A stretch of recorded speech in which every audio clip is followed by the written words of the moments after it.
여유롭게 들어주시면 좋겠습니다. 예, 아무튼 뭐 시작해 보겠습니다. 예, 그래서 오늘 들고 나갈 부분은 여기 21페이지 문학 2강이고요. 오늘은 제가 문학 시간에 들어왔죠. 그래서 뭐 늘 같듯이 여러분 문학 1시간 반 정도 진행하고 뒤에는 이제 원장님과 오늘은 또 이제 문법 수업이 마련되어 있습니다. 그러니까 문법도 여러분 그렇지 수능 보시겠다는 여러분들이라면 무려 4문제가 나오거든요. 네 문제면은 등급이 2개가 바뀔 수 있어. 네. 그래서 저는 뭐 방학 때 문법 내용 한번 정리해 두는 게 굉장히 좋다고 생각하는데, 그렇죠. 뭐 이런 기회를 통해서 여러분들 또 잘 정리해서 모의고사 문법 뭐 따로 공부 안 하고 또 잘 풀 수 있도록 오늘 뒤에 수업 내용도 잘 들어주시고요. 저한테 이제 문학 2강을 진행하도록 할 텐데, 교재 22페이지 보시면 그렇죠. 오늘 나갈 내용은 여러분 고전 논문 바로 가사입니다. 고전 논문 좋아하시나요? 그러니까 아니 지금쯤 되면 있지 않아. 문학에서도 나는 이게 좋다. 물론 없을 수도 있죠. 시험과 관련 없는 문학이 있습니다. 시험과 관련이 없는 게 좋아요. 시험과 관련해서 집에서 읽고 싶어서 이런 느낌이 있습니다. 아니 사실 문학은 그게 시작일지도 몰라. 시험과 관련 없이 그냥 내가 재미있게 읽을 수 있는 뭐 소설이나 이런 게 훨씬 재밌죠. 그러게 갑자기 이제 가쁜 제 얘기를 들려드리자면, 저 때는 이제 진짜 놀 게 적었거든요. 그리고 저 때는 다 정시하니까 이제 저 모의고사 문제집을 사가지고 국어는 다 모의고사 문제를 풀고 있는 거야. 애들이 자습 시간에. 아무튼 그러다가 이제 저 국어 그때는 또 언어 영역이라고 불렀어요. 진짜 옛날 사람이네. 언어 영역이라고 불렀는데 보다가 그냥 재밌는 소설이 보여. 소설 한 집 푸는데 이 소설이 재밌어 보여. 그러면 저 이제 학교 도서관 가서 빌려보고 막 그랬었거든요. 그렇게 접근하면 또 나는 문학이 재밌는 게 될 수도 있어.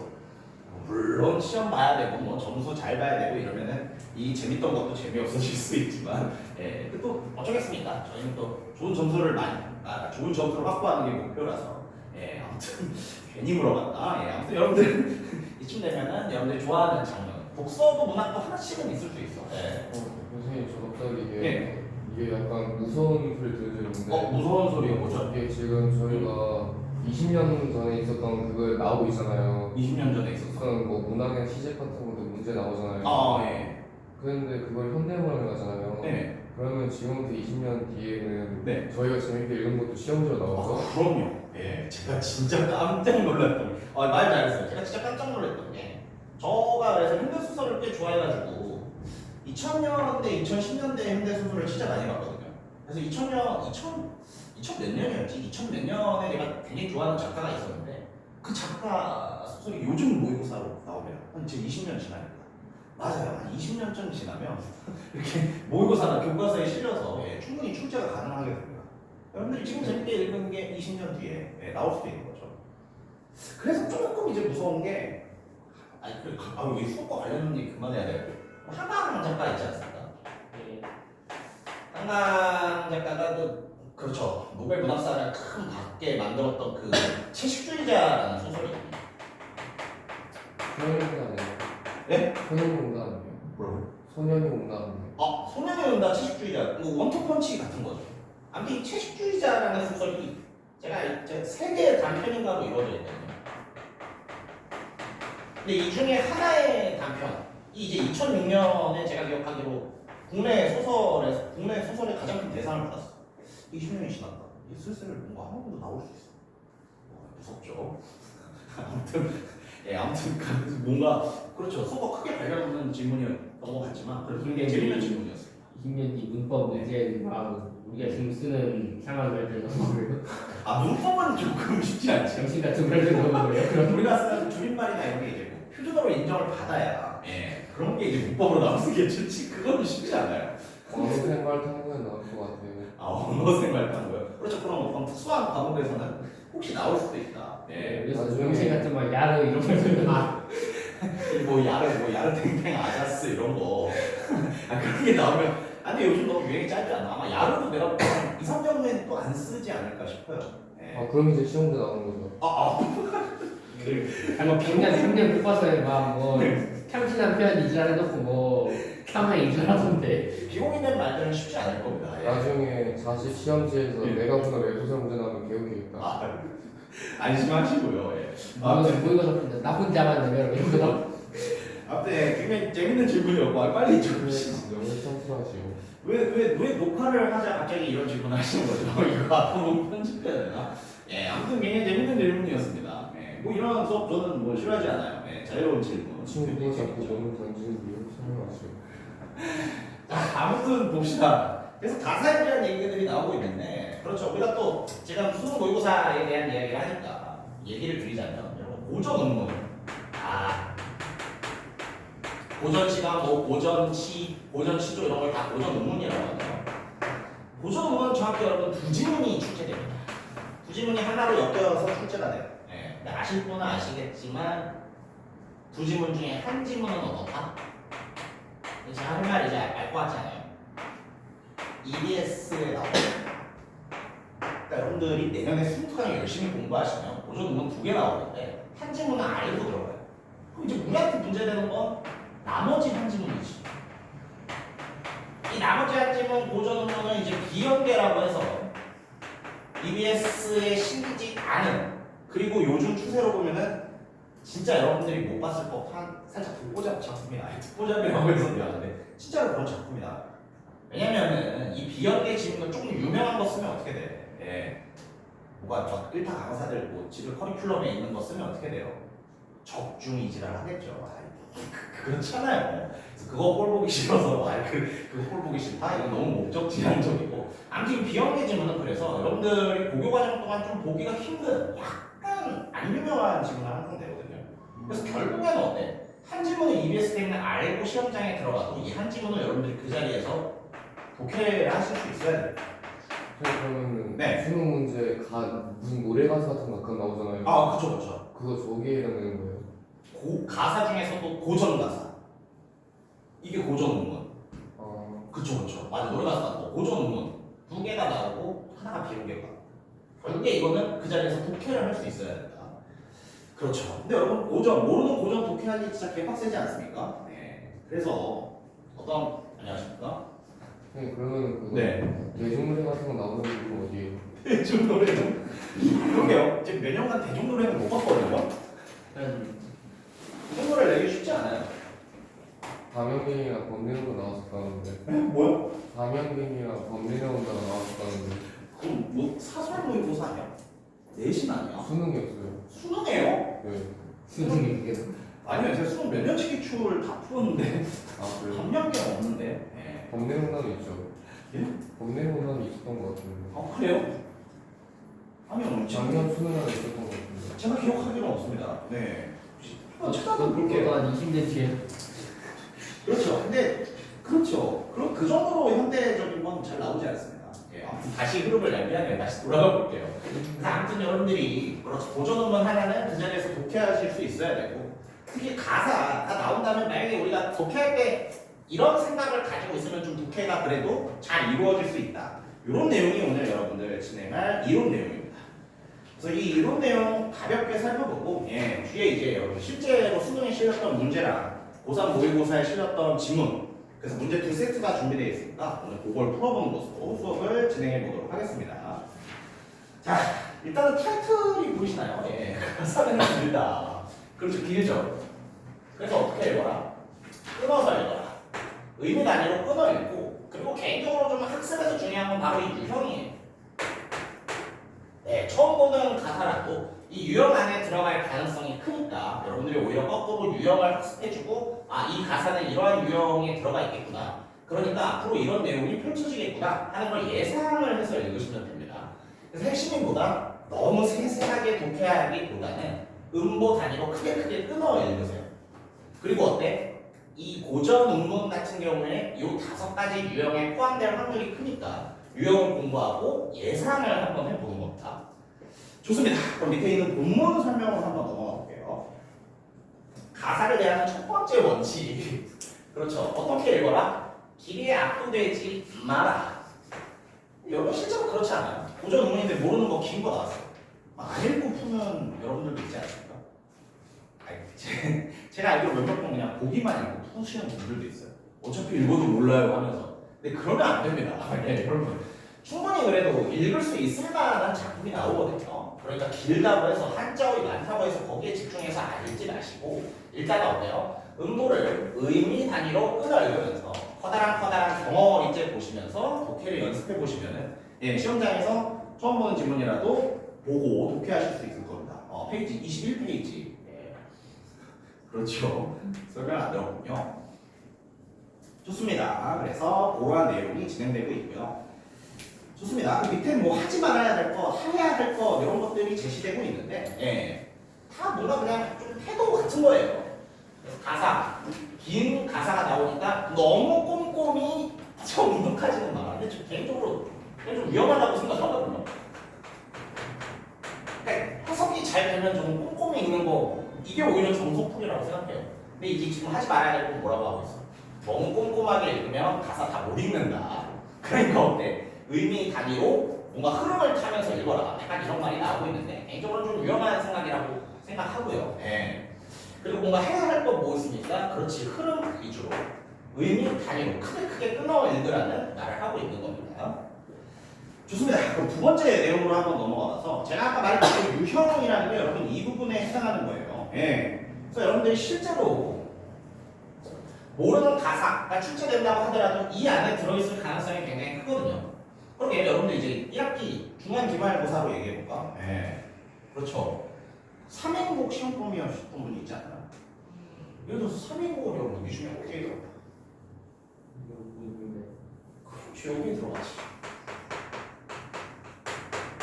거꾸로 여러분이 모의고사 수능을 보다가 약간 임 자꾸 찾아.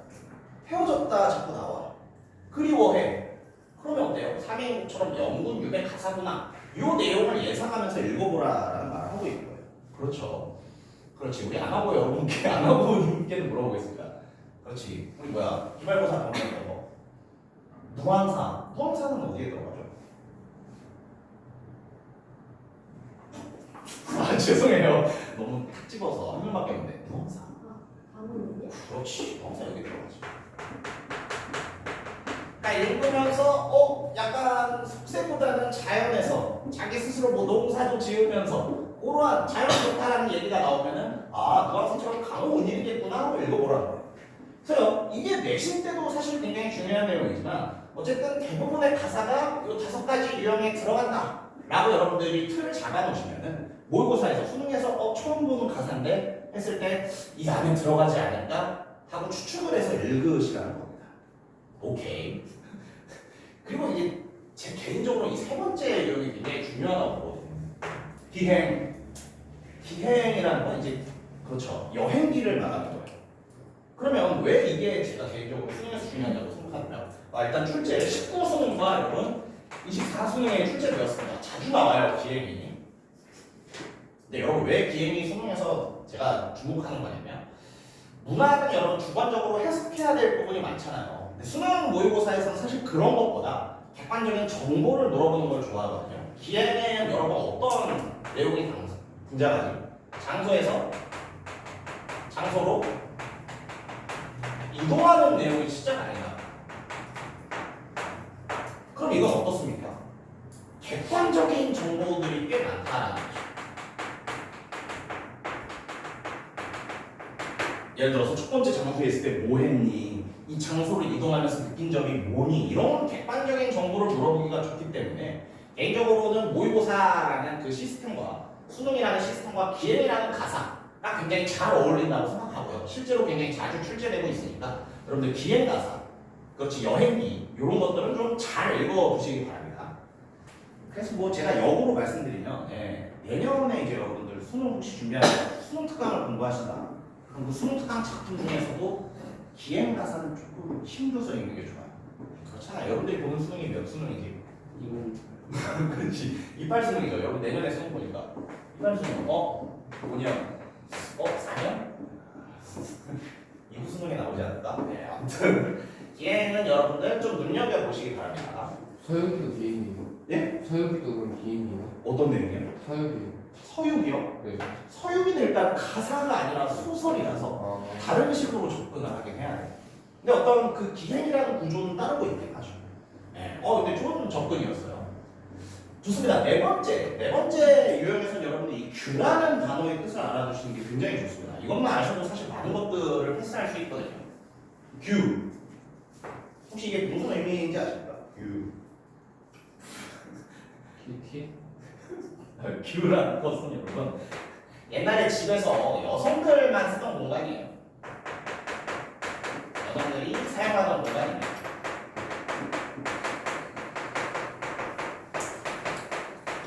규방이라는 건 뭐겠어요? 집에서 여성들만 쓰는 방이에요. 그럼 어떤 문학작품에서 규방, 규중 이런 표현이 나와. 혹은 보기에서 이 가사는 규방 가사이다라고 소개해주고 있어요. 그럼 자연스럽게 어떤 내용들이 등장한다? 그렇지, 여성 화자이면서 독소공방이 무슨 뜻이죠? 자기가 사랑하는 남편이 집에 잘 들어오지 않아 외로움을 느낄 때 우리가 독소공방이라고 하죠. 그러면서 어때? 자연스러운 어떤 신세한탄, 임에 대한 그리움 이런 것들이 진행되겠죠. 그래서 여러분 이 규라는 단어의 뜻을 잘 파악해 주시기 바랍니다. 이것만 아셔도 여러분들이 고전 논문 보다가 규중, 규방 이런 얘기가 나오면은 자연스럽게 이 내용을 떠올리실 수 있어요. 마지막 5번째 유행은 교훈 도덕인데 이것은 뭐 이것 자체가 주제가 되는 경우도 많지만 다른 주제에 플러스 되는 경우가 꽤 많습니다. 그렇죠. 누앙사, 또 누앙사 얘기를 해서 미안한데 누앙사는 그렇죠. 강호조화, 자연조화, 근거할 거야도 있었지만 마지막에선 유교적인 거 지키는 게 중요해. 이것도 들어있었죠. 그래서 어떻게 보면 이 두 개의 주제를 공유하는 게 누앙사라고 볼 수 있었어요. 그리고 여러분들 또 3인국으로 시험 보신 분들은 이 두 개를 공유하는 게 3인국이라고 볼 수 있었죠. 그래서 뭔가 하나의 주제만 등장하는 게 아니라 이 5개의 틀을 기억해 두시면은 그렇죠. 모르는 고전 가사를 읽을 때 큰 도움이 될 수 있다. 네, 그래서 밑에 설명 보시면은 하나의 가사가 2가지 유형을 범할 수 있다. 이 5개의 틀을 여러분들이 기억해 주시는 게 좋습니다.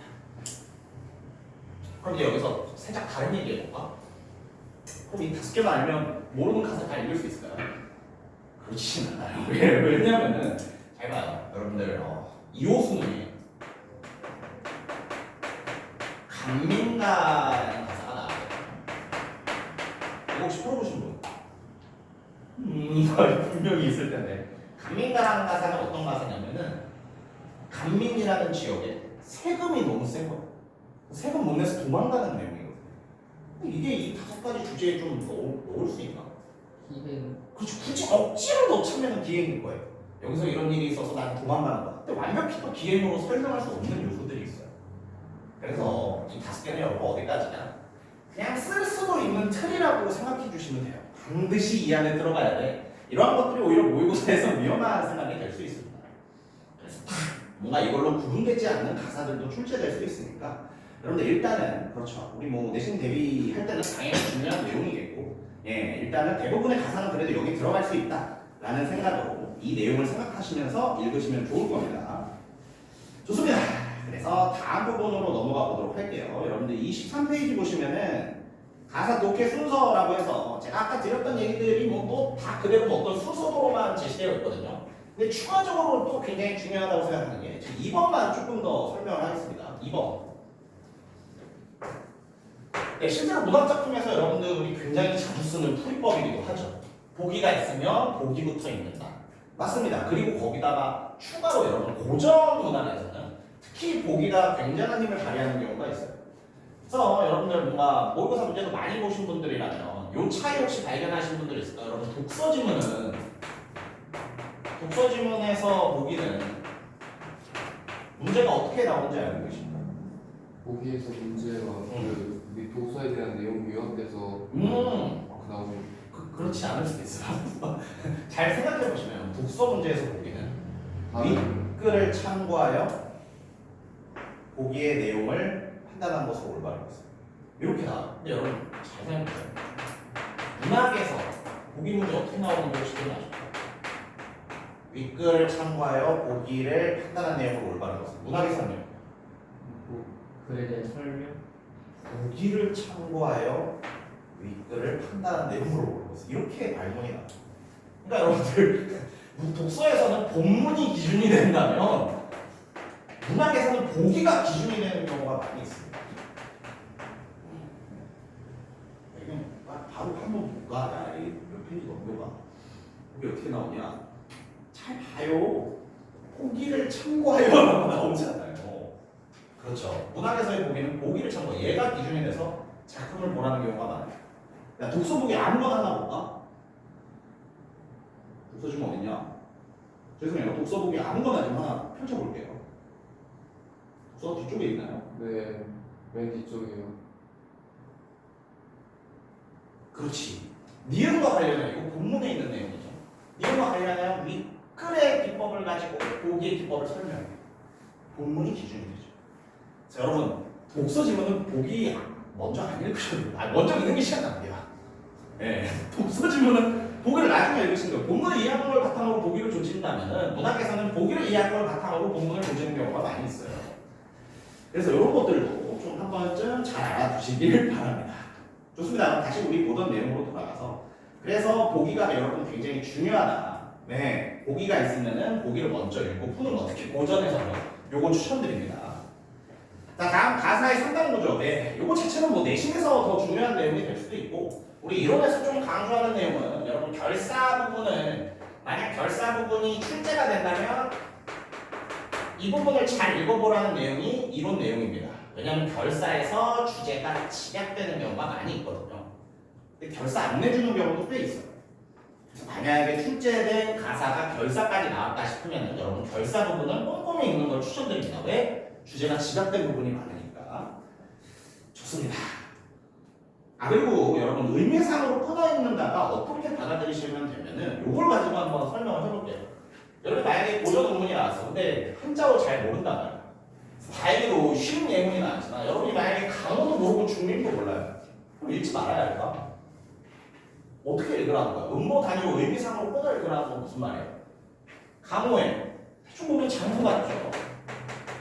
병이 깊어. 이건 지금 나의 상태를 말하는 거 아니겠습니까? 중림에 이것도 대충 보면 장소 같죠? 누워있다. 이것도 지금 나의 상태가 아니겠어요? 한자 어휘를 몰라도 이런 식으로 흐름은 놓치지 말고 읽어보라는 거예요. 네. 뭐 쉽지 않죠. 이걸 판단하는 게 쉽진 않겠지만 이렇게 읽으면 장점이 뭐 있어요? 장소의 상태, 대꾸네. 이런 것도 찾을 수 있죠. 대꾸 표현. 그렇죠. 제가 대꾸를 약간 이런 식으로 찍어서. 그래서 여러분들 한자 어휘 몰라도 의미상으로 흐름을 따라가면서 읽으라는 거 한번 이렇게 읽어보라는 겁니다. 좋아요. 근데 요거는 하나 해야겠다. 네, 죄송합니다. 요거는 하나 좀 내신났지만 하고 갈게요. 병. 여러분 혹시 고전 논문에서 자연, 강호를 이야기하는 병에 자연, 강호를 이야기하는데 거기서 갑자기 이렇게 뜬금없이 등장하는 병. 요거에 대해 아시는 분 있습니까? 네. 자, 분명히 태어나서 한 번쯤 배우셨을까? 이 병이 어떤 병이냐면 자연을 너무 사랑해서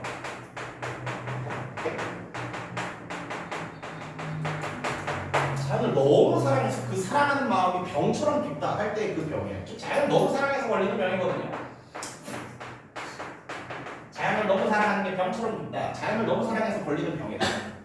그래서 이 병은 여러분들 진짜 그 아픔 이상한 거 생각하지 않으셔도 됩니다. 이거는 그만큼 자연을 좋아한다라고 해석하셔야 돼요.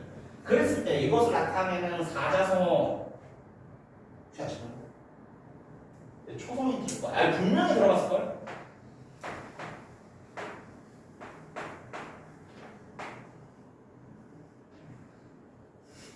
일단 처음이에요. 청석고왕 들어보셨습니까? 다 처음이에요. 이참에 알아보세요. 청석고왕이 뭐라고요? 자연을 너무 사랑해서 걸리는 병이라고. 이건 가끔 배경 설명 없이 그냥 청석고왕이라고 선지에 깔리는 경우도 있어요. 그리고 이거는 진짜 알겠는데 청석고왕이랑 같은 사자성어. 그래, 끝까지 하면 모르겠다.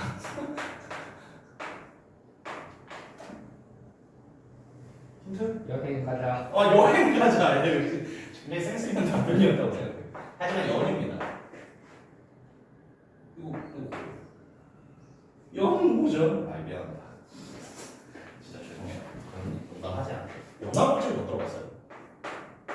이참에 알아보세요. 이거 자주 나와. 자연 조화. 은둔해서 자연 조화를 말하는 작품에서 갑자기 내가 자연의 병이 깊다. 이런 병이 나왔어요. 그럼 이 진짜 아픔보다도 자연을 너무 사랑해서 걸리는 병. 그리고 이걸 사자성어로 천석고왕 연화고질이라는 요게 그냥 선지에 깔릴 때도 있습니다. 그래서 요거는 잘 알아두세요. 천석고왕 연화고질. 좋습니다. 네, 그래서 끊어 읽어라. 의미상으로 흐름별로 끊어 읽으라는 것이 이런 말이었고요. 다음에 나오는 내용도 다 앞서서 했던 내용들이에요. 다 앞서서 했던 내용을 이제 이러지 마십시오 하는 여러분들이 하는 실수로 바꿔 말한 거니까 이것도 한번 쭉 잘 읽어보시길 바랍니다. 그러니까 정리하자면 뭐야? 한자어 많다고 포기하지 말고 흐름을 읽어라. 음보 단위로 흐름을 읽어라. 두 번째, 5가지 유형에 포함될 가능성이 크니까 이것이 어떤 가사겠구나, 아 이거 연군, 아 이거 자연 이런 가사겠구나 예상하면서 읽어라. 그게 이제 이론 내용의 핵심이었어요. 자, 그리고 이제 실제로 여러분들이 푸실 문제, 24년 이사 수능 문제입니다. 23년도 11월에 출제된 수능 문제, 즉 이사 수능 문제고요. 이사 수능. 그렇죠. 05년생들이 본 수능입니다. 05년에 재수를 했었는데, 05년생들이 본 수능 문제를 푸는 순간이 왔네요. 그리고 여러분, 제가 이거 바로 문제 풀기 전에 좀 여러분이 체험했으면 하는 게 있는데, 제가 계속 EBS 수능 특강, EBS 수능 특강 얘기하잖아요. 가작품, 나작품 중에 EBS 수능 특강에 나온 작품 혹시 뭔지 아십니까? 가작품이 여러분, 그해 EBS 수능 특강에 나왔어요. 근데 진짜 재밌는 건 여기까지 나왔어. 이거 무슨 소리야? 수능 특강으로 요거 일동 장유말을 공부했어도 여기까지만 공부했을 거란 중요한 이유는 수능 시험장에서 해석해서 가셨어야 돼요. EBS 수능을 공부하는 게 의미가 있나요? 안 돼요. 수능에 나오는 작품인데 이만큼 알고 들어가는 건 되게 큰 이득 아니에요? 미안하다. 그렇게 안 생각할 수도 있죠. 그래서 여러분들이 당시에 수능 특강을 공부한 05와 똑같은 수준에서 이 문제를 체험해 보시는 것을 원하기 때문에 제가 딱 수능 특강에 실린 부분까지만 한글 해석해 드리겠습니다. 여러분들은 당시에 수능 특강을 공부한 05년생들과 똑같은 배경 지식을 가진 채 이 문제를 풀어야 될 거예요. 좋습니다. 그래서 딱 그 부분까지만 한글에서 빠르게 보고 들어가 보도록 할게요. 여러분 일단 이 일동장유가라는 작품은 기행가사입니다. 이게 바로 24년에 출제된 그 작품이에요. 기행가사고요. 기행가사는 여러분 장소의 이동이 굉장히 중요하다고 그랬죠? 이거 조선에서 출발해서 사신단의 이야기예요. 일본으로 사신단이 갔다가 일본에서 다시 조선에 돌아온 이야기입니다. 그 역사 좋아하시는 분 옛날에 조선에서 일본으로 파견했던 사신단이요.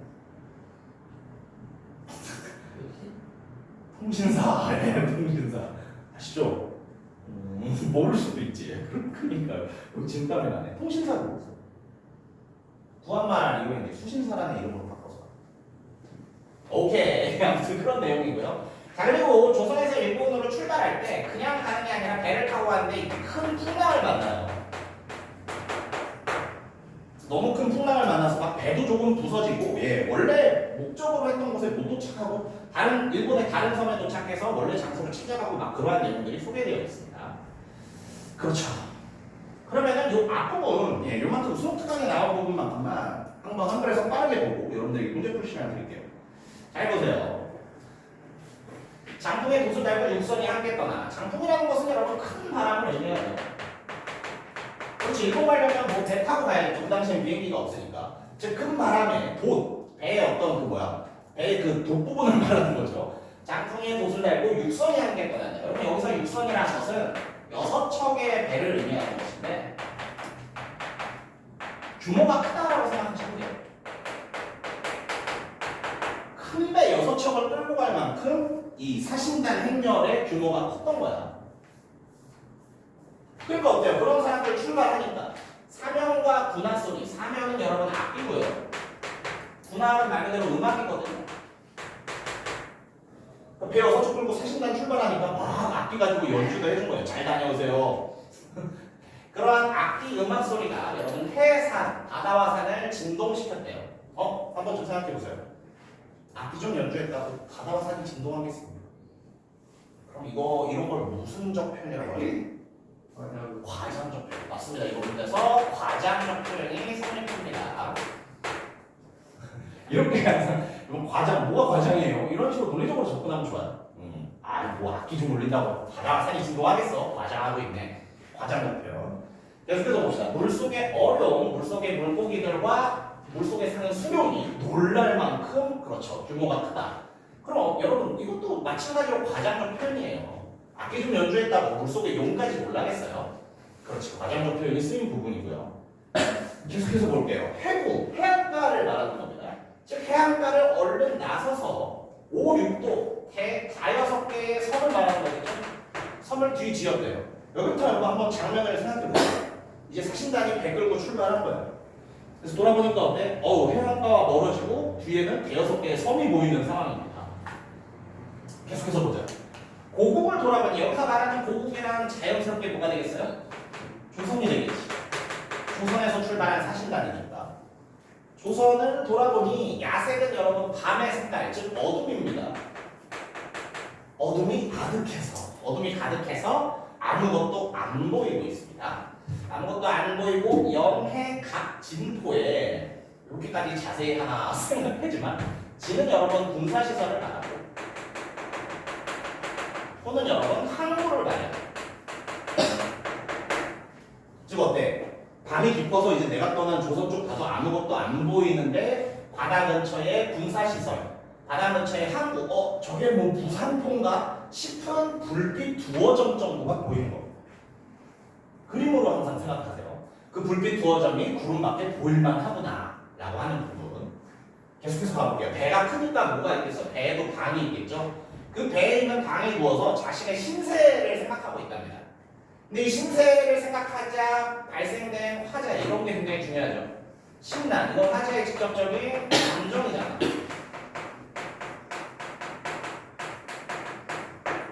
왜 심란하겠어요? 여러분 지금이야 뭐 비행기 타면 일본 뭐 1시간 반 만에 가나? 옛날에 여러분 이렇게 해외로 사신을 간다는 건 몇 년 쌓이지 얘기예요. 그리고 가다가 죽을 수도 있어. 지금처럼 교통이 발달한 게 아닙니다. 그러니까 어때? 살던 곳, 있던 곳을 떠나서 몇 년이 걸리는 그 사신행차에 오르니까 자연스럽게 심란한 마음이 된 거죠. 그래서 배 방에 누워있어서 아유 내가 이렇게 조선을 떠나게 되었구나. 심란한 마음을 느끼고 있는데 뭐가 일어나고 있대요? 대풍, 말 그대로 큰 바람이죠. 큰 바람이 일어나서 어떻게 됐겠습니까? 배 흔들렸겠죠. 뭐. 그래서 배가 어떻게 흔들린대요? 그 부분을 한번 볼게요. 태산 같은, 그렇죠, 직접 표현이죠. 성난 물결, 물결이 어떻다고요? 태산처럼 성나서 막 치고 있어요. 천지에 가득합니다. 그러니까 어때? 크나큰 만곡주는 여러분 만 개의 곡식을 실을 수 있는 배인데 그냥 의역해서 큰 배라고 생각하시면 돼요. 근데 큰 배가 어떻게 흔들린대? 나뭇잎이 흔들리는 것처럼 흔들린답니다. 그렇죠. 바람이 센 상황이에요. 그러니까 배가 어때요? 파도 타면서 하늘에 올라갔다가 지한 구덩이라는 뜻이에요. 바다 구덩이에 이렇게 쭉 떨어지기도 하고. 그러니까 자연스럽게 어떻습니까? 12발의 쌍 돛대는 차아처럼 굽어있다. 차가 무슨 뜻이냐면 여러분 갑자기라는 뜻이에요. 그렇죠. 그래서 갑자기 제가 배를 그려보면 죄송합니다. 돛대는 여러분 굉장히 튼튼해야 되잖아요. 근데 그 돛대가 지금 바람이 많이 부니까 어때? 겹가지 얇은 가지처럼 이렇게 휘어있다는 겁니다. 그렇죠. 그래서 돛대는 겹가지처럼 휘어있고 신두폭 초석의 돛은 여러분 돛대에 달린 이런 천을 말하죠. 이 천도 어때? 바람이 너무 많이 부니까 반달처럼 빵빵하게 불러있는 상황을 말하는 겁니다. 네, 그래서 여기까지가 수동특강을 공부했다면 여러분들이 여기까지는 알고 시험장에 들어갔을 테니까 지금부터 한번 뒤에 있는 건 여러분들이 해석해보면서 풀어보도록 하겠습니다. 예. 시간은 7분 정도 한번 들어볼게요. 문제가 생각대로 많지는 않은데 문학 지문 한 세트는 딱 7, 8분 잡고 푸시면 됩니다. 7에서 8분 드릴게요. 3번까지 한번 풀어보십시오.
그럼 세 문제나 벌써 푸신 분도 있을 겁니다.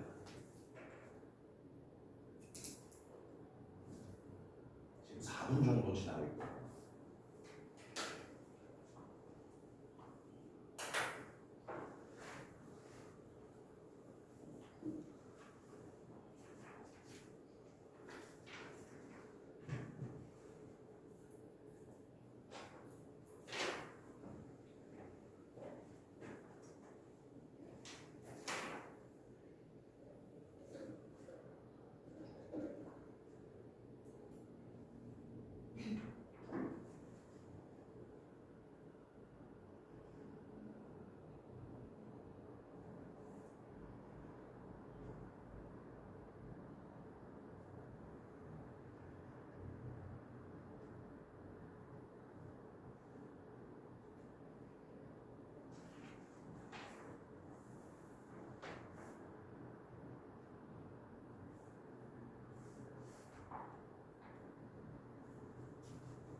해석이 안 돼도 자꾸 읽고 푸는 연습을 하셔야 돼요. 예.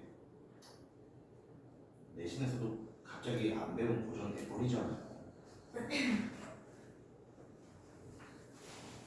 그런 게 뭔가 배우지 않으면 풀 수 없는 게 아니라 충분히 그 읽고 풀 수 있는 작품들이 나옵니다. 예.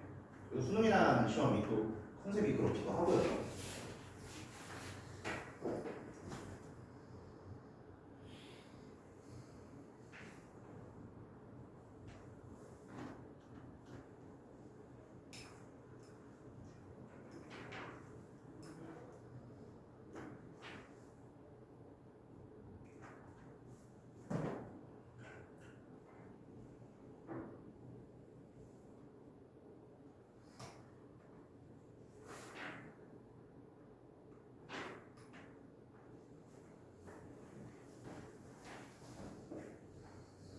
네, 7분.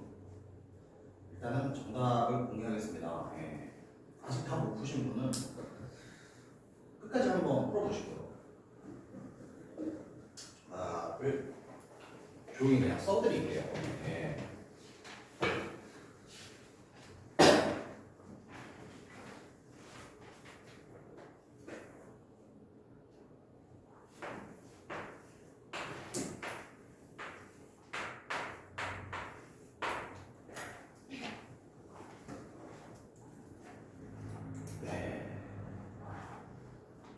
이렇게 해서 8부. 그렇죠. 실제 시험장에서는 이 시간 안에 푸셔야 돼요. 솔직히 말씀드리자면 저는 수능강이 되게 그 목적도 있다고 생각하거든요. 여러분 이만큼 아는 게 시험에 나온단 말이야. 풀어놓은데 진짜 급하면 이 부분은 아니고 사실 시험을 볼 수도 있어요.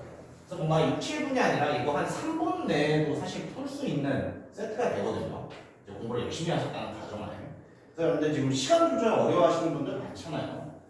그래서 경우에 따라서는 내가 시간만 더 있어도 진짜 좋은 등급 나오는데 모의고사에서 이렇게 생각하시는 분이 있다면 내년에 수능특강 문학 열심히 공부해 주십시오. 그럼 문학에서 시간 엄청 줄일 수 있습니다. 좋습니다. 그렇게 해서 일단 정답은 공개가 됐고요. 예. 여러분들 그래 뭔가 이 작품의 뒷내용 좀 간단히 말씀드릴게요. 중략 일단 가작품의 중략 이후 부분 보겠습니다. 어떤 내용이냐면 이 중략 이후 부분은 다시 조선으로 복귀한 후의 내용입니다. 일본으로 사실간 떠나서 엄청 고생했다가 조선으로 복귀한 후의 내용이에요. 그것을 좀 어떻게 알 수 있는가라고 한다면 여러분 이 네 번째 줄 B의 네 번째 줄 이 나라 이거를 잘 해석했을지 모르겠는데 이게 여러분 임금으로 해석하시면 됩니다. 그러니까 어때요? 일본으로 사신단 갔다가 돌아와서 임금께 보고하는 장면이 되는 겁니다. 근데 보고하는데 여러분 날씨가 어떻죠? 그렇지 한자 저 몰랐어 전혀 몰랐어요 라고 생각하실 수도 있는데 급열이 여러분 매우 덥다라는 뜻이거든요. 근데 뭐 모르셨어도 아 대충 뭐 땀 나고 있네 땀이 무르르듯 하고 있네 아 더운가 보네 라는 내용 여러분들 파악하셨을 겁니다. 그리고 어때? 아 그래 나라를 임금으로 해석 못하셨어도 여러분 천문이 망극하다 이거 주로 누구한테 쓰는 표현이에요? 그렇죠 왕에게 쓰는 표현이야. 그러면 아 지금 사신단 갔다 와서 왕한테 보고하고 왕이 어때? 여름인데 덥지 얘들아 너희들 좀 힘들 것 같으니까 빨리 들어가서 쉬어라. 그러니까 정말 감사합니다 임금님 이라고 하는 부분이 되는 거예요. 예, 그래서 여러분들 뭐 다 모르셔도 충분히 이제 해석할 수 있는 게 항상 수능 문제에 나오니까 이렇게 한번 이해해 주시고요.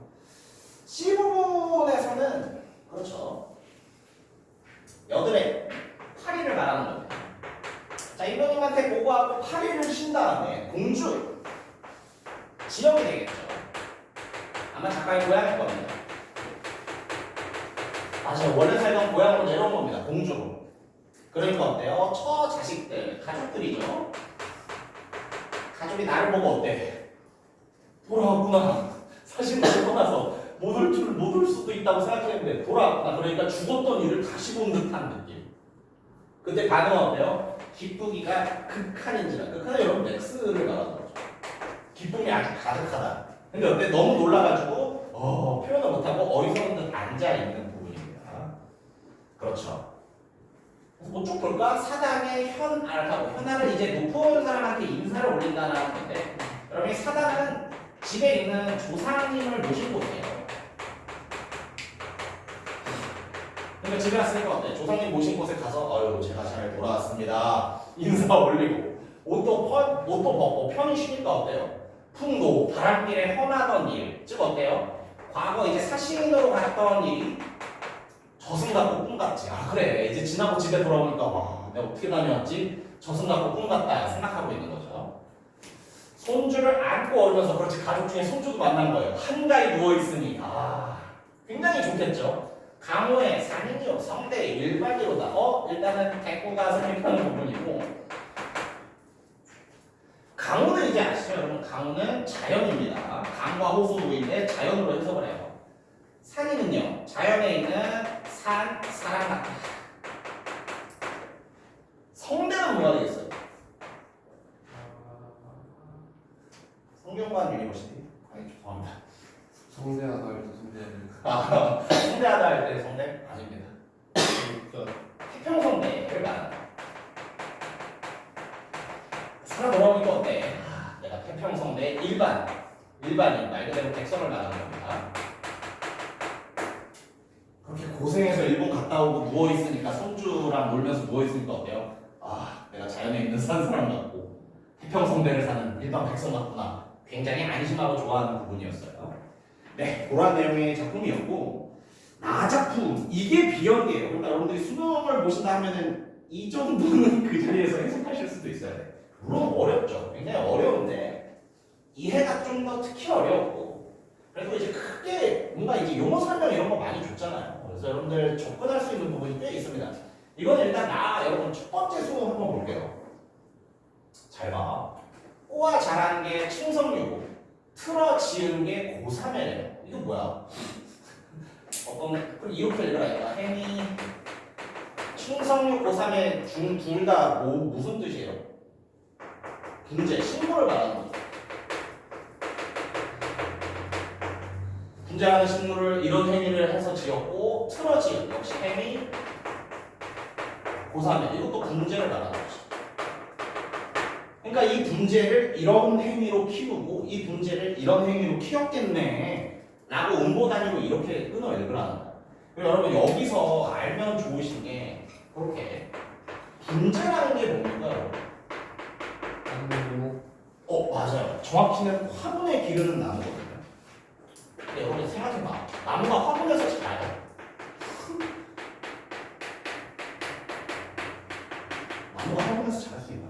그렇지 않아 있는 거 있잖아. 나무 엄청 크잖아. 큰 나무를 이렇게 작은 화분에 키워. 분재 여러분 약간 그림으로 그리자면은 실제로 이만한 화분에 소나무 같은 것도 키울 수 있어. 와, 죄송해요. 이렇게 와, 이렇게 되고. 여러분 나무를 화분에 이렇게 키우려면 어떻게 해야 돼요? 이거 못 자라게 막 철사로 감아두기도 하고 분재하는 사람들 맨날 하는 거 뭐야? 가지치기. 자기가 원하는 방향으로만 가지를 나가요. 그래서 굉장히 여러분 분재가 나온다면은 이거 여러분 이 분재를 키운 어떤 사람의 이 분재를 키운 사람의 주체적인 느낌. 사람 이라고 쓸게요. 이 분재를 키우는 사람의 어떤 주체적인 행위에 집중하실 필요가 있습니다. 이 분재를 키우기 위해서 엄청 많은 신경과 노력을 쓴다고요. 그래서 거꾸로 여러분 지금 이 작품에서 이렇게 쓰였지만 다른 작품에서 혹시 분재하면 어떤 의미로 쓰인지 알겠어요?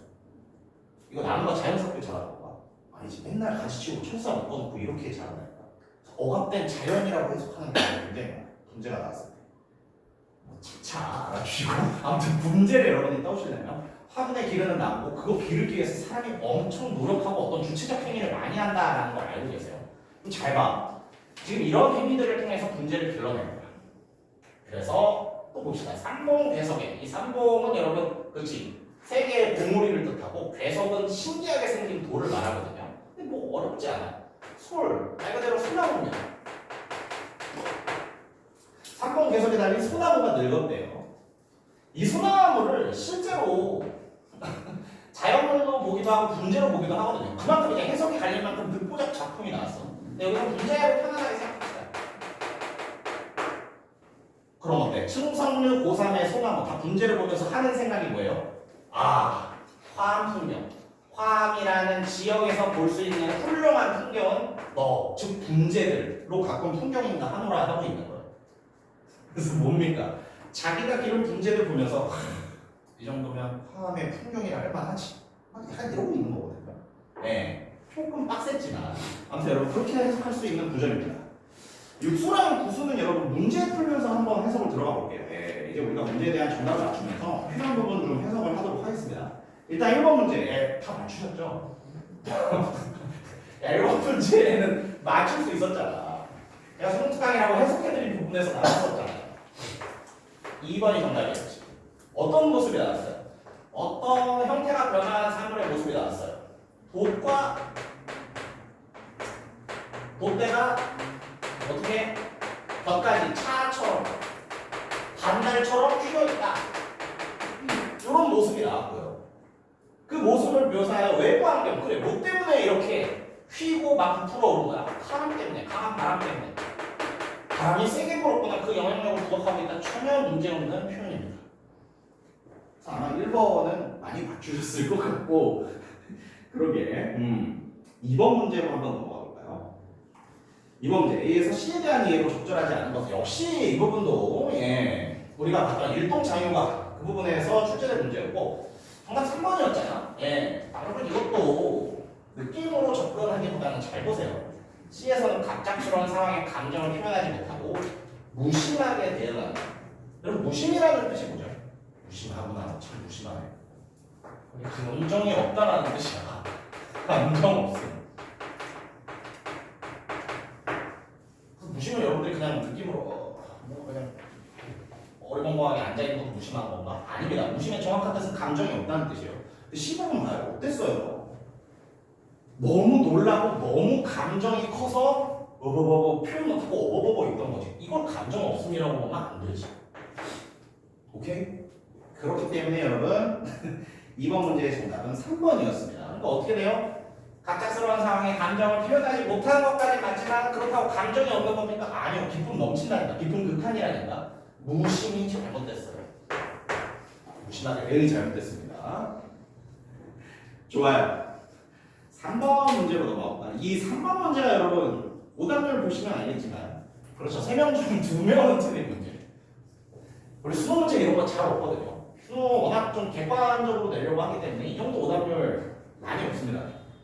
그리고 정말 재밌었던 건 당시에 1타 강사들도 이 문제를 해설하는 방식이 다 달랐어요. 그만큼 저도 뭐 실제로 풀었을 때 솔직히 말씀드리면 저도 실제로 풀었을 때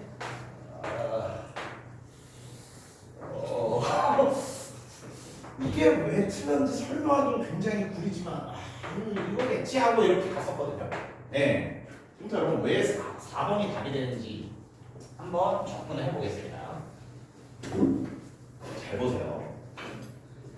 자, 3번 보기의 내용이죠. 그렇죠. 여러분 만약에 문제를 푸실 때 그치? 나의 내용이 너무 어려웠다면 가는 사실 제가 수능특강 설명해드리면서 대충 내용 아셨을 거 아니에요. 근데 나 작품이 어려우셨다면 예, 보기부터 읽고 푸셔도 굉장히 도움이 됐을 수도 있습니다. 근데 여러분 이 보기의 데이터 제시 방식을 한번 잘 보세요. 잘 보세요. 가는 그냥 패스할게. 나부터 볼게요. 나 화학무곡은 포착된 자연의 양상에 따라 간호에서의 자족관 출사하지 못한 선비로서의 생활 공간이 향촌에 머물 수밖에 없는 회포 취향이 반영된 자연으로 구성한 개성적 공간에서의 긍지를 드러낸다. 여러분 그래서 이 세 개가 제시된 방식이요. 뭐 어떤 공통점이 보이지 않습니까? 다 이거 아니야? 장소, 감옥은 장소잖아. 자족감, 감정, 향촌, 장소 표현이잖아. 장소, 회포, 감정에 대한 거죠. 느낌 오셨습니까? 한마디로 이 보기는 여러분 나 작품을 어떻게 제시하고 있는 거예요? 이 보기는 여러분 나 작품을 포착된 자연이라는 공간을 감정, 정서와 연결시키고 있는 거예요. 이랬을 때 이 작품은 세 개 어떻게 나눌 수 있다고요? 공간을? 첫 번째 공간, 첫 번째 포착된 자연을 강호라고 본다면 여기에 연결되는 감정은 뭐라고요? 자족감. 두 번째, 이 자연 포착된 공간을 향촌이라고 본다면 어떻다고요? 여기서 느껴지는 감정은 자, 이제 여러분의 어떤 독해의 센스를 좀 볼까 해요. 그러면 이 회포는 긍정적인 감정이에요? 부정적인 감정? 긍정. 왜죠? 향수목 고향 아니에요? 아닙니다. 여러분 쓰여 있는 대로 읽으실 수 있어요. 이게 모의고사의 그냥 핵심이야. 잘 봐. 여러분이 가지고 있는 향초에 대한 이미지가 중요한 게 아니야. 여기서 향초는 어떻게 써야죠? 볼 수밖에요. 안부정이에요, 무부정이에요. 출사가 뭐지? 출사가 어려운 건가? 출사는 여러분 관직에 나가요.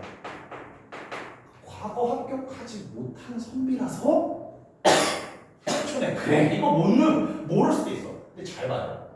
머물 수 다 해요. 향초 내가 입고 싶은 장소예요. 머물 수밖에 없는 장소예요. 그럼 여기서 만들어지는 회포라는 단어로 접근할 수도 있지만 여러분 회포는 긍정 부정 다 될 수 있습니다. 회포라는 단어의 뜻은 마음속에 품고 있는 감정과 생각을 회포라고 해요. 그래서 이거는 긍정이 될 수도 있고 부정이 될 수도 있어. 마음에 품고 있는 감정과 생각이 전부 회포라서. 그러면 이 회포의 긍정 부정 어떻게 판단한다? 이거요. 출사하지 못한 선비라서 향촌에 머물 수밖에 없는 거니까 향촌이라는 공간에 연결되는 회포라는 감정은 부정적인 감정일 수밖에 없지. 오케이? 그리고 마지막 세 번째는 뭐다? 이 포착된 자연 공간이 나의 취향이 반영된 개성적 공간이라는 거. 거기서 연결되는 감정은 긍지, 프라이드라고. 야, 우리가 유일하게 같이 해석해본 일수 기억나요? 분재, 이 분재들 뭐지? 화음의 풍경은 이거다. 1, 2, 3 중에 뭐예요? 1번 강호에서 느껴지는 자족감. 자족감이 뭐지? 자족. 그렇지, 스스로 만족하는 느낌. 자족감? 근데 만족하지 않고 이거 아니야? 여러분 잘 봐. 이 자연물이긴 자연물이 어떤 자연물이야? 취향이 반영된 자연. 분재가 뭐라고 그랬지? 내가 맨날 가지치고 철사 묶어놔서 내가 원하는 모양으로 키우는 식물이라니까요. 이게 일수가 됩니다. 오케이? 우리가 같이 했던 일수가 이게 돼요. 쉽지 않은 걸? 네, 여러분 잘 봐. 아무튼 보기의 구분틀은 이거야 지금. 그랬을 때 여러분 정답이 4번이었잖아. 4번 한번 볼까? 솔직히 4번 가는 맞아요. 가는 맞고 여러분 나를 주목해 보세요. 나. 청산에서의 삶에서 느끼는 자랑스러움은 야인생애로 표현하여 겸양의 태도를 드러낸다. 이 문제 맞았다. 이 청산은 뭘로 보셨어요? 아니요. 네. 그러게요. 그냥 읽었는데. 그냥 이런 생각하진 않아도 그냥 4번인 것 같다 이렇게 하셨어요. 물론 실전 문제풀이에서 그런 감이 갑자기 굉장히 아닌 것 같아갖고. 실전 문제풀이에서 그런 감이 굉장히 중요할 수도 있는데 다른 게 처음이나 정도 그럼- 맞아서 네? 다른 거 다른 게 다 맞아갖고 4번은. 다른 게 다 맞아서 이거로 조금 그것도 사실 나쁘지 않아요. 예. 여러분 잘 보세요. 제가 그래도 굉장히 좀 강조하는 게 항상 여러분 있지 않습니까? 니들이 생각하는 그 감, 이게 틀려 보이는 건 사실 맥락이랑 뉘앙스에서 나온다고. 이 청산의 의미를 한번 살펴보자 이겁니다. 예, 정답을 검증하기 위해서. 자, 구수해요. 맑은 물에 별을 간다. 이 별을 간다는 거 뭐야? 농사지. 청산에서 섭을 친다. 아, 이 섭이 좀 태산이었을 텐데 이거 여러분 뗄감 마련하는 걸로 아시면 돼요. 뗄감 마련. 나무하는 거예요. 서린풍. 서린풍은 말 그대로 서쪽 숲. 서쪽 숲에 풍우, 바람비, 비바람이 불 때 뭐 하는 겁니까? 저기 비 와서 풀 부드러워졌겠다. 소 끌고 와서 밥 먹이는 겁니다. 소를 먹여서 돌아오고. 잘 봐. 그러면 농사 짓고 땔감 마련하고 농사에 필요한 소골에 밥을 먹이고 돌아왔어요. 이러한 생활을 지금 뭐라고 표현하고 있는 거죠? 야인생애라고 표현하고 있는 거지. 그쵸? 잘 봐요, 여러분. 제가 주목한 거는 야인생애까지만 칠게요. 제가 사실 이 문제의 정답 4번으로 찍은 건 이 도에서 느껴지는 위화감 때문입니다. 잘 봐요. 야인생애 도 자랑할 때가 있겠지. 이거 잠깐 뭐라고요? 그냥 더 언젠가 이런 삶도 자랑할 때가 있겠지. 그럼 여기서 말하는 이런 삶은 긍정적인 소리. 그렇지. 여기 만약에 지금 서울대 못 가는 삼수생이라고 하니까 너무 서울대 가고 싶은데 서울대 못 가는 삼수생이야. 맨날 뭔가 잘 안 돼. 예. 그럼 어때? 근데 또 이런 삼수생활도 언젠간 자랑할 날이 오겠지. 도를 쓴다는 건 뭐지? 이게 지금은 자랑스럽지 않은 지금은 부정적인 감정이 되는 얘기거든요. 자 그럼 어때? 1, 2, 3번 중에 청산. 저는 2번으로 솔직히 풀었습니다. 향촌 공간, 생활로서의 향촌 공간인데 여기서 느껴지는 감정은 출세하지 못한, 합격하지 못한 선비, 여기에 머물 수밖에 없는 선비로서 드는 부정적인 감정. 회포, 부정적인 감정이라는 거죠. 그래서 저는 4번에, 다시 4번으로 돌아갈게요. 그래서 저는 자랑스럽지 않네 라고 생각해서 정답을 골랐어요. 이건 제 풀이고 여러분 수능의 재밌는 점은 공식 해설지를 배포하지 않습니다. 이 생각으로 안 했을 수도 있어요. 그래서 하나 그래도 좀 주목해볼 만한 EBS 풀이로 가볼게요. EBS는 자랑스러움은 맞는데 겸양이 잘못했다고 했어요. 왜일까? EBS는 1, 2, 3번 중에 1번으로 풀었어요. 아까 행위들이 뭐였어요? 농사 짓고 소 먹이 먹이고 나무에서 땔감 마련한 거니까 자급자족하는 자족의 공간. 그래서 뭐야? 자급자족하니까 자랑스럽긴 한데 이거 겸손한 건 아니지 이렇게 EBS는. 그러니까 EBS 한마디로 1번의 공간으로 푼 거예요. 근데 저는 이제 2번의 공간으로 풀어보고 아무튼 그렇습니다. 예, 여러분 파이팅. 이제 우스갯소리를 하면 당시 1타 강사들이 다 어떻게 풀었냐면 진짜 재밌는 게 자랑스러움이 잘못되고 겸양은 맞아. 자랑스러움은 맞는데 겸양이 잘못됐어. 아니 자랑스러움도 안 되고 겸양도 안 돼. 이지라도 풀었어요. 다 유명한 1타 강사들이. 그래서 그만큼 좀 해석에 논란이 있을 수 있는 문제라고 생각하는데 그렇죠. 그럼 가장 현실적인 풀이는 뭘까? 시험장에서 쓸 수 있는. 솔직히 말하면 보여주기 위해 쓴 거지. 이러고 있겠어요, 시험장에서. 이게 머릿속에 자연스럽게 떠오르는 거지. 근데 뭔가 저는 이거라고 생각해요. 네. 저는 이런 거라고 생각해요. 이 도가 만들어주는 뉘앙스랑 맥락에 접근해서 야인생에는 그럼 지금 자랑하고 싶은 게 아닌 것 같은데 아 그랬을 때 이 부정적인 횡포인 향초로 보고 풀어야겠구나 이게 가장 그래도 시험장에서 쓸만한 풀이 아닌가 싶습니다. 좋습니다. 그래서 굉장히 길게 한 문제를 한 문제 세트를 봤고요. 예. 하지 않습니까? 아닌가요? 근데 공원여생이었다면 실제 시험장에서 그렇지 다 맞았을 수도 있어요. 예. 아무튼 좋습니다. 자 그러면은 우리 한 세트 봤으니까 예, 이제 넘어가서 뒤에 똑같은 이제 문항 세트가 구비되어 있는데 요거는 이제 여러분들 복습할 때 한번 여러분들의 일부러 다시 읽고 다시 풀어보시라고 본 거고요. 이제 27페이지에 한 세트가 더 있습니다. 아 27페이지가 아니라 29페이지에 보면 한 세트가 더 있어요. 예, 요거는 이제 3문제가 아니고 교육청 고3 모의고사였고요. 자, 요건 뭐 솔직히 뭐 송특강과 연계되고 그런 것도 없어요. 그냥 여러분들의 힘으로 읽고 푸셨어야 되는 모의고사거든요. 그래서 지금부터 한번 풀어보도록 할 테고 시간은 그러게요. 지문이 3개나 있고 문제가 6개나 있으니까 조금 넉넉하게 한 9에서 10분 정도 드리겠습니다. 자, 여러분들 1번에서 6번까지 지금 한번 문제 풀어보시기 바랍니다.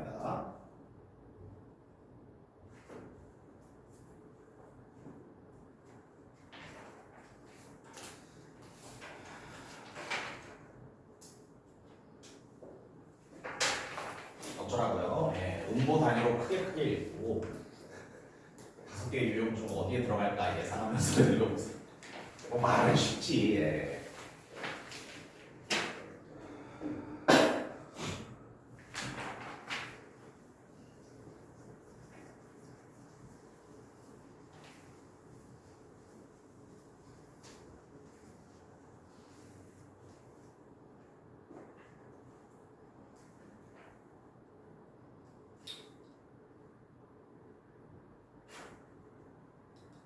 이게 계속해서 독해를 하셔야 됩니다.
6분 정도가 지나고 있고요.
나의 답을 내주세요.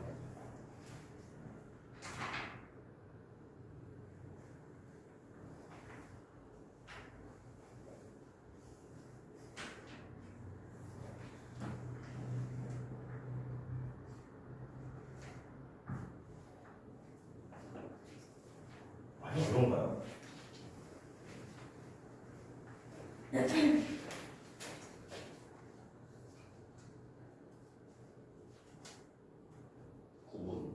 일단은 정답 공개는 하겠지만 이것도 끝까지 답을 내보세요. 네, 그런 자세가 굉장히 중요합니다.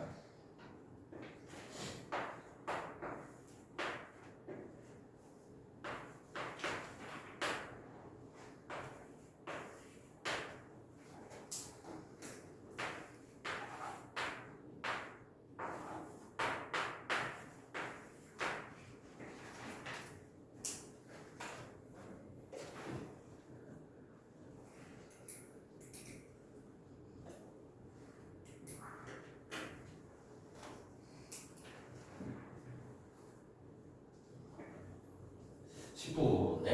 뭐 실제 시험장에서 지문도 3개고 문제도 6개라 10분 정도는 잡고 풀어야 하는 지문이라고 생각하고요. 빡세죠. 예. 근데 여러분들 여기서 어떤 힌트를 얻을 수도 있는 게 사실 교육청은 뭐 EBS 신경 안 써도 그냥 되거든요. 근데 우리가 교육청 모의고사 점수가 필요한 건 아니에요. 수능 점수가 필요한 거잖아요. 그 수능 보호자들도 너무 걱정하지 않죠. 아까처럼 예, 수능 특강에서 뭐 절반 이상은 알고 있는 작품이 이렇게 섞여서 출제하는 오히려 수능 문제가 훨씬 풀기 쉬우셨을 수도 있어요. 좋습니다. 그렇게 볼 수 있고 개인적으로 가장 푸는 조금 한번 그래도 신경 써서 살펴보도록 할게요. 왜냐면 이거의 해석이 그래도 좀 여러분들한테 어렵지 않으셨을까 생각이 듭니다. 항상 읽고 푸시려야 하는 걸 강조드리는 게 잘 보세요. 인글리시 이런 거 안 쓰고 한번 보여드릴게요. 세 번째 줄 한번 볼까? 인생 100년 어떻게 평가하고 있죠? 풀 끝에 이슬이 아니 뭐 모를 수도 있지. 풀 끝에 이슬이 뭔데요? 그냥 알면 좋지. 풀 끝에 이슬은 금방 사라지죠. 그렇죠? 금방 사라지. 이거 느낌 모르셔도 돼요. 보잘 것 없다라고 직접적으로 알려주고 있잖아요. 그리고 어때? 장수 오래 살고 단명 금방 죽고 이거 내가 선택할 수 있습니까? 아니요. 운명 하늘이 결정해 준 일입니다. 그러니까 죽고 살고를 내가 정할 수 있어요? 정할 수 없어요. 즉 계속해서 하는 말이 뭐야? 인생 다 눈에 달린 거고 너무 짧고 허무해. 오늘 한번 논리적으로 생각해봐. 인생 별거 없다. 짧고 허무하다. 그러니까 대충 살자. 다 맞아요. 인생 별거 없다. 짧고 허무하다. 그러니까 최선을 다해 뭔가를 해보자. 첫 번째 거, 두 번째 거. 오야 그래. 첫 번째 게 맞지 않아? 두 번째 거라고 하는 무슨 이거 좋게 잘하신 겁니다. 맞아요. 이거 앞부분의 내용은 인생 짧고 허무하니까 어때? 그래도 이름은 남거든. 최선을 다해 뭔가를 이루고 그 이름을 후세에 전하자라는 내용. 그래서 뭔가 고정관념이나 논리로 접근하면 어때? 아 인생이 별거 없다, 짧고 허무하다, 아 대충 살자. 노노. 여기서 어때? 잘 보세요. 이 부분. 그래서 중략 위에서 세 줄 볼게요. 생애는 유한하고 사일은 무궁하다. 두 개나 정확히 반대되는 표현이죠. 생애, 삶은 유한, 리미트가 있습니다. 하지만 죽은 후에 나를 무한으로 흘러가요. 그러니까 중요한 건 어디야? 이쪽이야. 그러니까 내가 죽더라도 내가 죽은 후에 이름을 남기면 무한, 썩지 않은 이름, 무궁한 이름이 남을 수가 있어요. 그러니까 여기서 말하는 건 뭐야? 인생 허무하니까 최선을 다해 노력해서 이름을 끝까지 남기자가 되는 거예요. 되게 재밌는 접근이죠. 근데 여러분 이거 보기 보신 분은 알겠지만 화자 두 명이거든요. 중략 이후에 화자가 바뀌는데 이 내용은 또 정반대입니다. 그걸 어떻게 설명하냐면 송아지 세 마리로 설명하거든요. 그래서 여러분 우리 중략 이후에 그 C 부분에서 한 6줄, 7줄 정도 내려오면 송아지로 시작하는 부분이 있습니다. 잘 보세요 여러분들. 이 송아지의 이미지를 잘 파악하세요. 송아지. 이 송아지 전에 위에서부터 한번 보겠습니다. 우리는 어리석어서 우리가 좀 멍청해서 대도 큰 돈은 몰라. 하지만 어때? 소를 치기에 인생이 저런 거겠구나를 알 수 있답니다. 자 그럼 소에 관련된 얘기 하나 하죠. 그럼 첫 번째 제시되는 송아지 어떤 이미지예요? 어미를 쫓아다니면서 녹음은 뭐죠? 여러분 풀 생각하시면 돼요. 풀에 저절로 놓여서 푸성기 풀 뜯어먹고 시냇물 흐르면 그거 마시고 누웠다 일어났다 체만대로 다니는 소. 첫 번째 소. 두 번째 소는요. 여기가 두 번째 소거든요. 콧뚜레를 끼고 고삐를 낸 소. 이거 무슨 소예요? 노동하는 소. 가축소예요. 야 콧뚜레가 뭐야? 짐승 끌고 가려고 코에 하는 게 콧뚜레잖아요. 고삐는 뭐야? 짐승 마음대로 하려고 매는 게 고삐잖아요. 한마디로 어때요? 얘는 노동하는 소입니다. 노동하는 소는 어때요? 콩 삶은 콩, 배 찰 때까지 먹을 수는 있어요. 콩은 잘 먹어. 음식은 잘 먹어. 근데 어때? 불 같은 여름에 더운 여름날 뭐 해야 돼요? 쟁기 이거 농기구잖아. 소가 하는 일이 뭐예요? 이 농기구 등에 메고 밭 갑니다. 그러니까 어때? 고단하다고 표현되고 있죠. 자, 도동소 나왔어요. 소 한 마리 더 나옵니다. 마지막 나오는 소는 뭐죠? 혹시 파악하셨나요? 읽어봤잖아. 마지막 나오는 소. 재물소예요. 바로 희생소가 3번 소입니다. 희생. 이 3번 소는 어때요? 어떻게 보면 좋아 보여요. 멍석, 풀로 만든 첫 안 덮고 비단 덮고 있어요. 좋지. 넘어가서 밧줄로 안 묶어놓고 붉은 실로 묶고 있어요. 예쁘지? 근데 어떻게 해? 제사 지낼 때 재물의 역할이 뭐야? 아주 뒤지는 거예요. 그래서 얘를 관장하는 관리가 고삐를 메고 태명, 왕의 무덤이거든요. 왕 무덤 가서 제사 지낼 때 뭐 하는 거야? 백정이 도끼로 내리쳐서 죽는 겁니다. 재물이니까요. 자 그럼 잘 봐. 저렇게 물어보면은 어느 소? 1번 소, 2번 소, 3번 소 모델래? 당연히 1번이라고 하겠죠.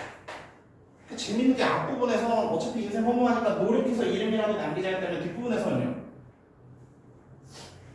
여기서 오히려 정반대 얘기를 하는 거예요.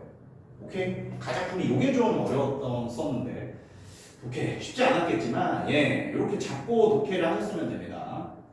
나작품에서는 여러분 이 표현은 개인적으로 꼭 아셨으면 좋겠습니다. 이거 진짜 자주 나오는 표현이거든요. 이거 제가 수업 때도 몇 번 했어. 야, 홍진이 뭐냐? 홍진이 뭐예요? 아무도 모르나? 처음 들어봤어요? 직접 하면 붉은 먼지. 붉은 먼지가 흩날리는 거다. 여러분 이거 홍진이 속세라는 뜻입니다. 이거 잘 알아두세요. 이거 진짜 자주 나와. 속세. 홍진은 꼭 알아두세요. 홍진은 속세입니다. 다음 잘 생각해봐. 속세에 뽕을 깬 지 20년이 어제 같아. 녹양방초는요. 요거 가시에도 나왔는데 녹양방초는 여러분 푸른 풀이 자란 언덕이라고 생각하면 돼요. 푸른 풀이 자라고 있는 언덕. 굉장히 자연적이죠. 푸른 풀이 있는 언덕에 저절로 놓인 말이 된대. 아 그럼 어때? 아 속세 떠나서 자연에서 한가하게 사는 거구나 생각하고 있지. 여러분 이거 잘 해석하셔야 되는 게 이 사람 속세 완전히 잊었습니까? 왜죠? 근거는 인자 그래. 잘내 완전히 잘내 몰입하는 거 아니고 때때로 임자를 그리워하고 있어. 뭐 임자를 만약에 임금으로 본다면 맞습니다. 완전히 자연 운동했다기보다는 여전히 저쪽 속세 쪽을 생각한다라고 볼 수 있겠죠. 그렇죠. 그래서 그러한 내용이었고요. 그래서 여러분 12수의 이 내용이 사실 여기서 놓치셨어도 12수는 용어 설명도 많이 돼 있잖아. 여기서 이 작품의 내용을 파악하셔야 됐어요. 득훈 행동은 뭐예요? 임금의 신임을 얻어 도를 행함. 한마디로 이거 관직에 나아가는 거거든요. 여러분 관직에 진출하는 거 어때요? 아니, 좋지. 관직에 진출하는 것이 군자의 뜻이로요. 이것도 여러분 좋은 일입니다. 우리가 맨날 뭐 속세 실험, 자연주화 이러한 작품들만 였기 때문에 여러분 관직 진출을 부정적으로 보시면 안 돼요.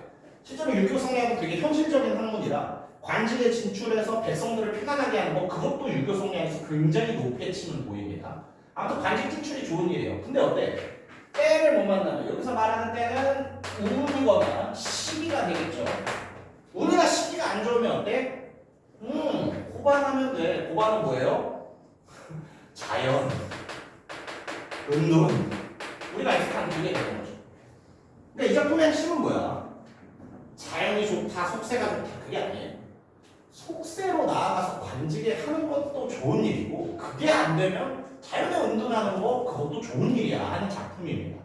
예. 그래서 나작품은 여러분 그런 의미로 파악하시면 되고 다작품이 아마 좀 빡세셨을 것 같은데 근데 여러분 다작품도 너무 어렵게 생각하지 마세요. 이것도 독서처럼 만약에 읽으면 어떻게 돼요? 잘 봐. 만물은 하나로부터 생겨서 각기 내가 된다. 근데 내가 죽으면 어떻게 된다고 했죠? 제가 열심히 읽었잖아. 내가 죽으면요. 다시 하나가 돼요. 오케이? 그래서 이 구조를 보세요. 하나. 만물은 원래 하나였는데 태어나서 나로 갈라졌다가 다시 죽으면 하나가 됩니다. 그럼 어때요? 하나는 죽음. 정확히 태어나기 이전이 나는 삶 다시 하나가 되면은 또 다시 원래의 상태로 돌아가는 거예요. 이 작품은 어느 상태를 긍정으로 봐요? 그치 이쪽이 오히려 긍정이야. 이건 중요하지 않아. 잠깐이니까.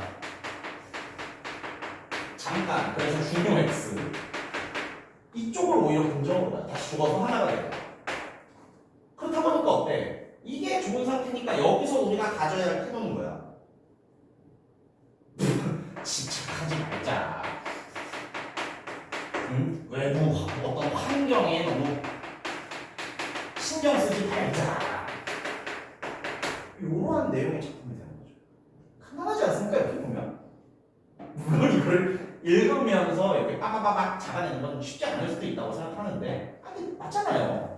하나로부터 시작되는데 그게 태어나서 마가 됐다가 죽으면 다시 하나가 돼. 그러니까 어때? 옛날 형이 훌륭한 사람들은 죽으면 오히려 좋은 거 참이고 삶은 오히려 잠깐 스쳐가는 거짓 같은 거야. 이거 오히려 이거 부정적인 요소로 두고 있지. 그러니까 이 짧게 부정적인 요소로 들어가는데 여기서 뭘 그렇게 집착을 해나는 거야. 그냥 다 잊고 살아. 편안하게 살아. 하는 게 여러분 다 작품입니다. 많이 어렵지 않잖아요. 죄송해요. 네, 그렇게 볼 수 있었고요. 좋습니다. 그래서 뭐 문제도 같이 풀어봤으면 좋았겠지만, 예, 아쉽게도 뭐 시간이 여기까지 돼가지고 일단 문제는 여러분들 알려드렸고 해설지도 나눠드릴 테니까 여러분 틀린 문제 위주로 한번 다시 또 보시면 좋겠고요. 예. 쉬는 시간에 제가 저 이거 틀렸는데 모르겠어요 하는 거 좀 질문도 받을 테니까 예, 자유롭게 또 질문도 주시기 바랍니다. 일단 첫 번째 시간 여기서 마무리하고 쉬는 시간 갖겠습니다. 파이팅.